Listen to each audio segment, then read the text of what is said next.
Жанар ас үйде тұрып кешкі ас дайындап жатқан еді. Сыртта қараңғы түсіп, терезеден қала шамдарының жарығы сығалап тұрды. 10 жылдық некеде олардың өмірі тыныш, бірақ бір шама сұрғылт болып қалғандай еді.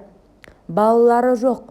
Нұрболдың жұмысы, Жанардың мұғалімдік қызметі күнделікті айналым. Телефон үстелде қалған. Нұрболдың смартфонына көзі түсті. Ол әдеттегідей құлыпталмаған еді.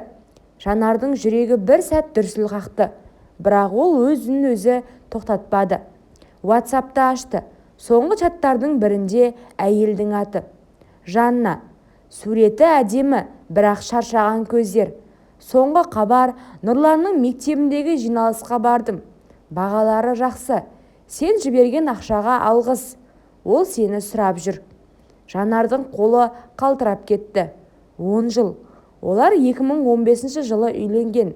Сол кезден бері Нұрбол ешқашан басқа әйел туралы айтпаған. Біздің баламыз болады, уақыт келеді дейтін.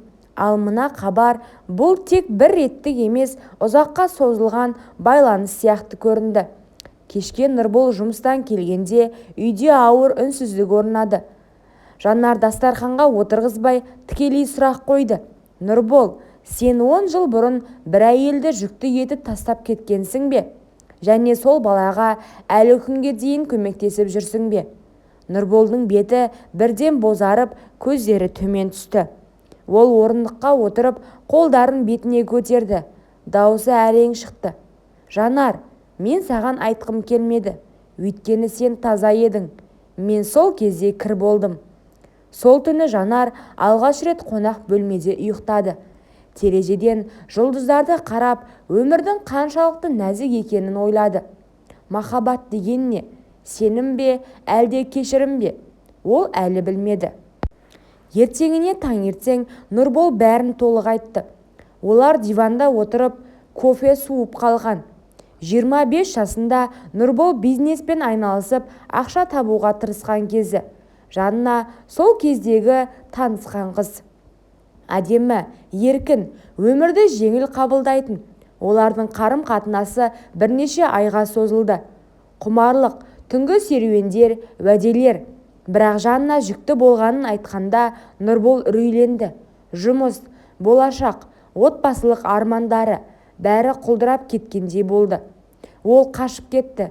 Телефон номерін ауыстырып, байланысты үзді. Мен сол кезде өзімді де, оны да ойламадым. Тек қорықтым, деді Нұрбол көздеріне жас толып. Кейін Жанармен таныстым. Сен менің өмірімді өзгерттің. Таза, адал, отбасылық. Мен өзімді кешірдім деп ойладым. Бірақ Жанна хабарласты. Бала туылған. Есімі Нұрлан. Мен ақша жіберіп, кейде көріп тұрдым. Бұл менің күнәмнің құны. Жанар тыңдады. Ішінде ашу, өкініш, қызғаныш бәрі араласып жатты. Неге мен емес деген сұрақ жүрегін тілді. Ол Нұрболды қатты сүйетін, бірақ сол сәтте оны жек көргісі келді. Сен 10 жыл бойы мені алдадың. Әр күні, әр түні, деді, даусы дірілдеп. Мен баланы көргім келеді, және Жаннаны да. Нұрбол басын изеді. Ол бұл шешімді күткен еді.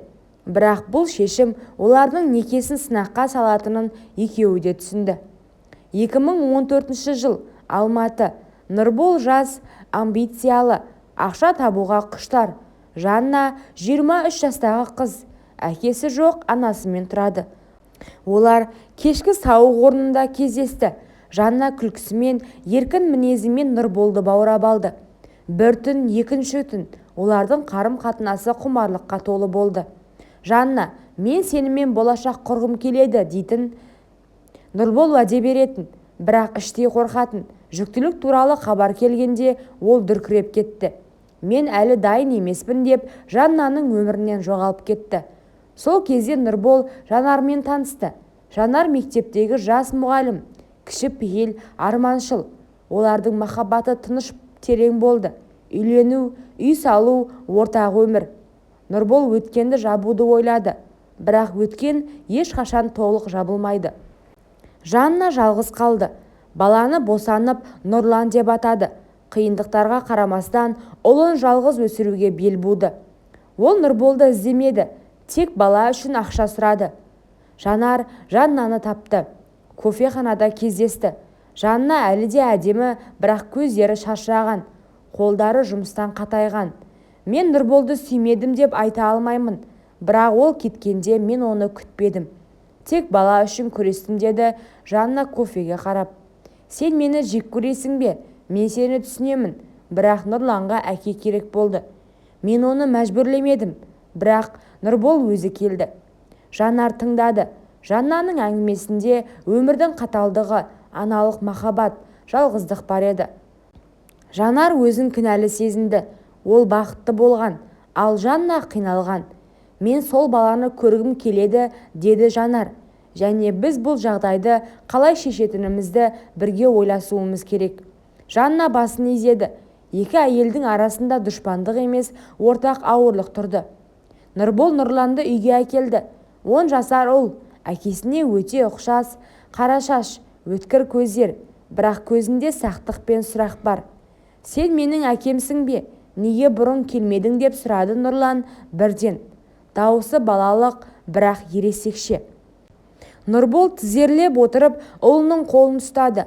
Ол бәрін айтты. Қорқынышын, қателігін, кешірім сұрауын. Нұрлан тыңдады. Сосын әкесінің құшағына кірді. Жанар бұрыштан қарап тұрды. Жүрегі сынып жатты. Бұл бала оның отбасындағы бос орынды толтыра алатын еді. Бірақ ол басқа әйелдің баласы. Сол сәтте Жанар өзінің әйелдік тағдырын, баласыздығын терең сезінді. Үйдегі өмір өзгерді. Нұрбол аптасына 2 рет Нұрланға баратын болды. Жанар тоқтатпады, бірақ іштей өртенді. Қызғаныш оны түнде ұйықтатпады. Достары ажырас деп кеңес берді. Анасы кешірім сұра, отбасы үшін деді. Бір күні Жанар Нұрболдың Жаннаның үйіне барғанын көріп қалды. Олар тек бала туралы сөйлескен, бірақ Жанардың көзіне басқаша көрінді. Сол түні ол айқайлады. Сен әлі де оны ойлайсың ба? Мен неге жетпеймін? Нұрбол оны құшақтап жылады. Кінәсі оны да қинап жатты. Ол екі әйелдің алдында кінәлі еді. Жанна да қиналды. Ол Нұрболға мен сенің отбасыңды бұзғым келмейді, бірақ Нұрлан әкесінің қалайды дейді. Жанар психологқа барды. Онда ол өзін терең түсініп, ол Нұрболды сүйеді, бірақ өзін өзі сүймей қалған. Әйел ертінде құндылығына күмәнданады. Психолог айтты, кешірім, өзін өзі құтқару, бірақ шекара керек. 3 адамның өмірі тоғысып, әрқайсысы өз жолын іздеді. Мектеп мерекесінде Нұрлан Жанарды шақырды. Ол сурет сыйлады. Әке, ана және өзі.